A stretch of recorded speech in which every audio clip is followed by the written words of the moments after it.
మహతి టీవీలో మీ వ్యాపార ప్రకటనల కోసం కింది నెంబర్కి సంప్రదించండి. నమస్కారం గురుగారు. నమస్తే హరివంశం. లా ఆఫ్ అట్రాక్షన్ అసలు అంటే ఏంటి? దీనివల్ల లాభాలు ఏంటి? ముఖ్యంగా ఏం చేయొచ్చు లా ఆఫ్ అట్రాక్షన్లో? దాని గురించి. ఆకర్షణ సిద్ధాంతం, లా ఆఫ్ అట్రాక్షన్. చాలామంది అనుకుంటారు లా ఆఫ్ అట్రాక్షన్ అనగానే ఇదంతా పాశ్చాత్య సంస్కృతి, అంటే ఇదంతా వెస్ట్రన్ కల్చర్, అక్కడ పుట్టిన శాస్త్రము కాబట్టి మనం పాటించేది ఏముంది, ప్లస్ ఇదంతా కూడా చెప్పడానికి చాలా సింపుల్గా ఉంది కానీ అదంతా కూడా అయ్యే పని కాదు, ఇట్లా జనరల్గా అనుకుంటూ ఉంటారు. మరి నిజంగా ఇది వెస్ట్రన్ కల్చర్ అయినా ఎందుకు అంటే ఆ మాటలు ఎందుకు వచ్చినాయి అని చూసినప్పుడు మనం ఇక్కడ చాలా క్లియర్గా క్యాథరిన్, అంటే ఇది ఎప్పటి నుంచో ఉంది లా ఆఫ్ అట్రాక్షన్ అనేది, ఆకర్షణ సిద్ధాంతం అనేది. క్యాథరిన్ పాండర్ అనే ఆవిడ the dynamic law of prosperity okay అని ఒక బుక్ రాయడం, అంటే ప్రాస్పరిటీని ఎలా అవేకిన్ చేయాలనే దాని మీద చాలా బుక్స్ రాసింది. దాంట్లో the dynamic law of prosperity అనేది బెస్ట్ సెల్లర్గా ఉంది. అంటే ఆ బుక్ రాసిన తర్వాత ప్రపంచం మొత్తం మీద కొన్ని కోట్ల మంది ఈ యొక్క శాస్త్రం మీద ప్రభావం, అంటే ఈ శాస్త్రం మీద మక్కువ చూపించారు. అంటే ఏంటిది నిజమా అనే, అంటే మనం విశ్వం నుంచి ఏమైనా తీసుకోవచ్చా, యూనివర్స్ నుంచి అడిగి తీసుకోవచ్చా అనేది ఒక మీమాంస ఏర్పడింది. అంటే ఒక డౌట్గానే ఉంది అందరికీ. కానీ ఆ బుక్ చదివిన తర్వాత వాళ్ళు చాలామంది ప్రాక్టీస్ చేయడం స్టార్ట్ చేశారు.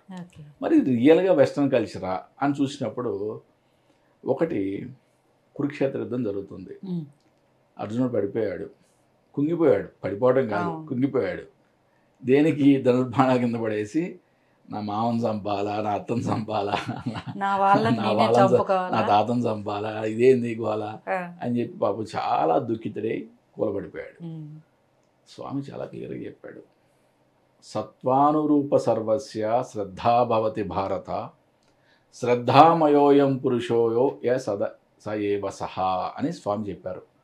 17వ అధ్యాయం 3వ శ్లోకం చాలా ఇంపార్టెంట్గా, అర్జున లే, నువ్వు ఏది కావాలి అని అనుకుంటే అదే అయి తీరుతావు అని చెప్పాడు స్వామి. ఏది కావాలి అనుకుంటే అదే అయి తీరుతావు అంటే ఏంటి? The divinity is with in you కదా. ఓకే, అది చెప్పేదే ఈ యొక్క లా ఆఫ్ అట్రాక్షన్, ఒక అద్భుతమైన శాస్త్రం. నాకు జ్యోతిష శాస్త్రం, వాస్తు, సంఖ్య, హస్త సాముద్రికం, రత్నశాస్త్రం, ఇన్ని శాస్త్రాల మీద ప్రావీణ్యం ఉన్న లా ఆఫ్ అట్రాక్షన్ అంటే ఆకర్షణ సిద్ధాంతం నాకు చాలా ఇష్టం అని చెప్తా. ఎందుకంటే నేను ఏ లా ఆఫ్ అట్రాక్షన్లో ఏవేవి కావాలని రాసుకున్నాను అవన్నీ ఇప్పుడు అయి తీరా కాబట్టి. అంటే నువ్వు జ్యోతిష శాస్త్రం ప్రకారము లేకపోతే వాస్తుశాస్త్రం ప్రకారము అవన్నీ తక్కువ నేను చెప్పట్లా, బట్ కానీ నేను ఏవైతే రాసుకున్నానో అవన్నీ అయి తీరా కదా. ఇప్పుడు ఈరోజు అవన్నీ కూడా నేను సాధించి ఉన్నాను కదా. అంటే ఏంటి? ఇది గొప్ప శాస్త్రం అనే కదా. కాబట్టి ఏంటంటే ఈ ఒక అద్భుతమైన శాస్త్రాన్ని ఎలా పాటించాలి? ఇప్పుడు లా ఆఫ్ అట్రాక్షన్లో చాలా పద్ధతులు ఉంటాయి. అంటే ఏంజల్ నెంబర్స్ అని, ఆ నెంబర్స్ని చూడటం, నెంబర్స్ని రాసుకోవటం, అఫర్మేషన్స్ అని, అంటే మన యొక్క కోరికల్ని ఒక జరిగినట్లుగా ప్రజెంట్ టెన్స్లో ఆర్ ప్రజెంట్ కంటిన్యూస్ టెన్స్లో. ఇప్పుడు మనం రోల్స్ రాయస్ కార్ మనం అనుకున్నప్పుడు దాన్ని భావన ఎలా చేయాలంటే, నేను రోల్స్ రాయస్ కార్లో ఓకే హైదరాబాద్లో ట్యాంక్ బండ్ మీద నా భార్యతో కలిసి ప్రయాణిస్తూ చాలా హ్యాపీగా ఫీల్ అవుతున్నాను అంటే ప్రజెంట్ కంటిన్యూస్ టెన్స్. అంటే చాలా, అంటే ఆ భావన ఎలా ఉంది? జరిగినట్లుగానో జరుగుతూ ఉన్నట్లుగానో మనం భావన చేయాలి. ఓకే, ఈ యొక్క సబ్జెక్ట్ యొక్క ముఖ్య ఉద్దేశమే అది. అఫర్మేషన్స్ని తలుచుకోవటం, అఫర్మేషన్స్ రాసుకోవటం, ఆ తర్వాత వీటిని విజువలైజ్ చేసుకోవటం, అంటే రియల్గా మనం ఊహించుకోవటం. దాంట్లో హైయెస్ట్ పొజిషన్ వచ్చి మెడిటేషన్. అంటే మెడిటేషన్ కూడా ఎందుకు చేయాలి అని కూడా అన్ని ప్రతిదీ కూడా సైంటిఫిక్గా ఉంటుంది. అంటే ఎప్పుడైతే మనకి మన మైండ్ గొప్పదా, సబ్కాన్షియస్ మైండ్ గొప్పదా అంటే ఎవరైనా చెప్తారు సబ్కాన్షియస్ మైండే గొప్పది. ఎందుకంటే దానికి మనం ఏమి సంకేతాలు ఇవ్వవసల్లా. నేను ఇక్కడ మాట్లాడుతూనే ఉంటాను, నేను నా నెక్స్ట్ ప్రోగ్రామ్ ఏంటో ఆల్రెడీ అది ఆలోచిస్తూ ఉంటుంది కదా. అంటే నేను మాట్లాడటానికి నేను ఒక సంకేతం ఇచ్చి నేను అంటే ఇది మాట్లాడు అంటేనే మాట్లాడుతుంది. ఇంత ఆలోచిస్తేనే. కానీ సబ్ కాన్షియస్ మైండ్ ఆల్రెడీ రేపుదో నెక్స్ట్ ప్రోగ్రామ్ గురించి అంతా క్లియర్గా అది ఆలోచిస్తూనే ఉంటుంది. అలాగే డ్రైవ్ చేసేటప్పుడు కూడా మనం రోడ్డు మీద అన్నీ చూస్తూ ఉంటాం. ఎవరైనా అడ్డం వచ్చినప్పుడు కాల్ తీసి మనం బ్రేక్ మీదకి వెళ్ళేది సబ్ కాన్షియస్ మైండ్ చెప్తేనే వెళ్తుంది. అంతేగాని మనం చెప్పం అప్పటికప్పుడు, ఇంకా సడన్గా బ్రేక్ వేస్తాం. అంటే sub conscious mind is more powerful than conscious mind. మరి సబ్ కాన్షియస్ మైండ్ మరి ఎలా అవేకిన్ చేయాలి అనేది మనం ఈ యొక్క మెడిటేషన్ అనే ప్రాసెస్లో చేస్తాం. అంటే దీంట్లో మెడిటేషన్ అనే ప్రాసెస్ ఇక్కడ కూడా సైంటిఫిక్గా చాలా క్లియర్గా చెప్తాం అన్నమాట. అంటే మనిషి యొక్క మైండ్ తరంగాలు, వాటి శక్తి తరంగాలు వేటితో కొలుస్తారు, ఎన్ని హెడ్జ్ల్లో ఉంటుంది, ఏ హెడ్జ్లో ఉంటే దాన్ని ఏ విధంగా మనం పరిగణించాలి, ఇట్లా మనం దాని యొక్క తరంగాల గురించి మనం చెప్తాం చాలా క్లియర్గా. ఈ మైండ్ పవర్ ఎప్పుడైతే 0 to 4 హెడ్జ్లోకి వచ్చిందో అని మనం గాఢ నిద్రలోకి వెళ్ళినప్పుడు మన యొక్క మైండ్ తరంగాలు జీరోలోకి వెళ్ళిపోతాయి, ఆల్మోస్ట్ జీరోలోకి వెళ్ళిపోతాయి. అప్పుడు జీరోలోకి వెళ్ళినప్పుడు almost sub conscious mind activate అయిపోతుంది. సబ్ కాన్షియస్ మైండ్ ప్రతిదీ చేస్తుంది పని. అంటే గుండె కొట్టుకోవడం, బ్లడ్ పంపింగ్ చేయడం అన్నీ కూడా సబ్ కాన్షియస్ మైండ్ చేస్తుంది, కాన్షియస్ మైండ్ చేయదు. మరి మనం లేచి ఉన్నప్పుడు మన యొక్క కోరికల్ని మనం సబ్ కాన్షియస్ మైండ్ చెప్పాలంటే మన యొక్క మైండ్ పవర్ ఎక్కడికి రావాలి, 0 to 4 హెడ్జ్లోకి రావాలి. కాబట్టి మెడిటేషన్ అని చెప్తాం. ఓకే, ఆ మెడిటేషన్ అంటే ఒకటి గుర్తుపెట్టుకోరు, అల్లకల్లోలంగా ఉండి కూర్చొని అరగంట గంట చేసినా వేస్టే. మానసికంగా ప్రశాంతంగా ఉన్నప్పుడు ఎప్పుడైనా సరే ఒక 10 నిమిషాలు మాత్రం చేయటం ఇంపార్టెంట్. ఇలా ఈ ప్రాసెస్లో ఇంకా దీంతో పాటుగా అంటే ఈ ఆకర్షణ సిద్ధాంతంలో ఇదంతా ఒక ప్రాసెస్ అయితే, దీంతో పాటుగా ఇంకా Russian scientist Gregory Grabovoi numbers అని చెప్పి సృష్టించడం జరిగింది. అంటే ఎలాగైతే మనం ఈ అక్షరం పక్కన ఈ అక్షరం పెడితే ఒక అద్భుతమైన శబ్ద తరంగాలు వెలువడతాయి. ఓకే, ఇది ఒక బీజ అక్షరం అని చెప్తున్నాం మన శాస్త్రం ప్రకారం, మన శాస్త్రాల ప్రకారం, మన వేదాల ప్రకారం ఈ యొక్క బీజాక్షర మంత్రానికి ఎంత అద్భుతమైన శక్తి ఉందని చెప్తున్నాం. ఆయన ఈ నెంబర్లు ఇలా అమర్చి మనం చాంటింగ్ చేస్తే వాటి నుంచి వచ్చే వైబ్రేషన్ వల్ల శక్తి వస్తుందని చెప్పాడు. That is also proven subject.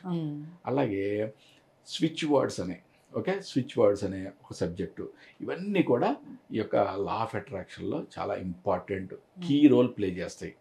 అంటే మనం ఉదయం లేచిన దగ్గర నుంచి రాత్రి పడుకునే వరకు కూడా ఒక మెయిన్గా ఒక 7 పాయింట్స్ని మనం చూసుకున్నట్లయితే, ఉదయం లేవగానే మనం చూసే పోస్టర్ కానీ లేదా మనం రాసుకున్న కొటేషన్స్ కానీ, I am rich, I can do, అంటే ఏదైనా సరే నేను సాధించగలను అనే ఒక పాజిటివ్ థింకింగ్లో మన యొక్క ఆ కొటేషన్స్ని ఉదయం లేవగానే చూసే విధంగా ఉండాలి. ఓకే, అలాగే మనకి కలియుగంలో మనం ఎన్ని చెప్పినా సరే, దేవుడు అని చెప్పినా కదా ఒకటే అడుగుతారు, మళ్ళీ చివరికి ఏమడుగుతారు, గురుగారు మాకు డబ్బు కావాలి కదా. కాబట్టి డబ్బును ఆకర్షిస్తున్నట్లుగా మనీ మ్యాగ్నెట్ లాగా కొన్ని పోస్టర్స్ ఉంటాయి, అటువంటి పోస్టర్స్ పెట్టుకోవటం, లేదా మన మీద డబ్బులు వర్షంగా కురుస్తున్నట్లుగా ఇట్లా రకరకాలవి, ఒక పెద్ద పెద్ద నిధులు ధనాగారాల్లో మనం కూర్చున్నట్లుగా ఇటువంటి పోస్టర్లు ఉంటాయి. అటువంటి పోస్టర్లు పెట్టుకోవటం, వాటిని చూడటం.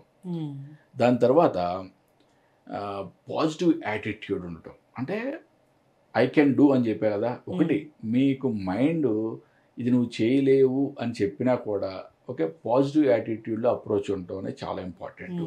ఎప్పుడైతే సరే ఒకసారి సాధించలేకపోవచ్చు, రెండోసారి సాధించలేదు, కానీ మన యొక్క పాజిటివ్ యాటిట్యూడ్ ఉన్నప్పుడు ఏదో ఒక రోజు 100% సాధిస్తాం అనేది గుర్తుపెట్టుకోవాలి.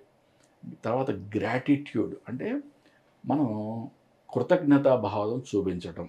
ఓకే, అది చాలా ఇంపార్టెంట్ ఈ సబ్జెక్ట్లో.